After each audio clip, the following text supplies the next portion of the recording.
सरकारी कर्मचारी आणि पेन्शन धारकांसाठी मोठी आनंदाची बातमी।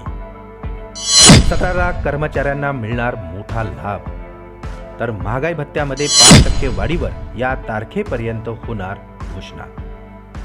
नमस्कार, एज्युकेशन टेक यूट्यूब चॅनलमध्ये पुन्हा एकदा आपले स्वागत आहे। कर्मचारी आणि पेन्शन धारकांसाठी येत्या काही दिवसात मोठी आनंदाची बातमी समोर येणार आहे। चला तर पाहूया ही सविस्तर बातमी। त्यापूर्वी चॅनलला नवीन असाल तर सबस्क्राइब करायला विसरू नका आणि नवनवीन अपडेट मिळविण्यासाठी बेल आयकॉनला प्रेस करायला विसरू नका। ही अत्यंत आनंदाची बातमी आपल्या सहकारी मित्रांना शेअर करायला विसरू नका। सध्या लोकसभा निवडणुका तोंडावर आल्याने सरकारकडून आता विविध योजना आणि कर्मचाऱ्यांना लागू करण्यात येत आहेत।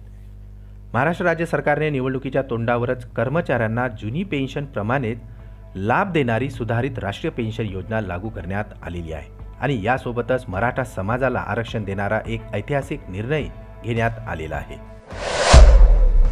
निवडणुकामध्ये सरकारी कर्मचाऱ्यांना विशेष महत्त्व असते।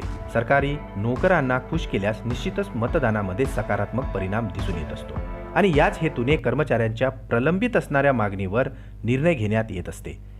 यामध्ये सुधारित पेन्शन योजना लागू करण्याबाबत आता राज्य सरकारने मोठा ऐतिहासिक निर्णय घेतलेला आहे।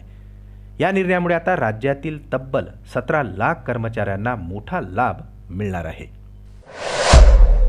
महागाई भत्त्यामधील वाढ ही ऑल इंडिया ग्राहक निर्देशांकांच्या आधारे निश्चित करण्यात येत असते। डिसेंबर 2023 मध्ये CPI निर्देशांक हे 0.3 पॉईंटने वाढलेले आहे। यामुळे आता ऑल इंडिया ग्राहक निर्देशांक हे 138.8 पॉईंटवर पोहोचलेले आहे। सदर माहे जुलै ते डिसेंबर या कालावधीमधील ऑल इंडिया ग्राहक निर्देशांकाचा विचार केला असता सरकारी कर्मचाऱ्यांना माहे जानेवारी 2024 पासून DA मध्ये 5% पर्यंतचा DA वाढ करण्यात येणार असल्याची माहिती समोर येत आहे।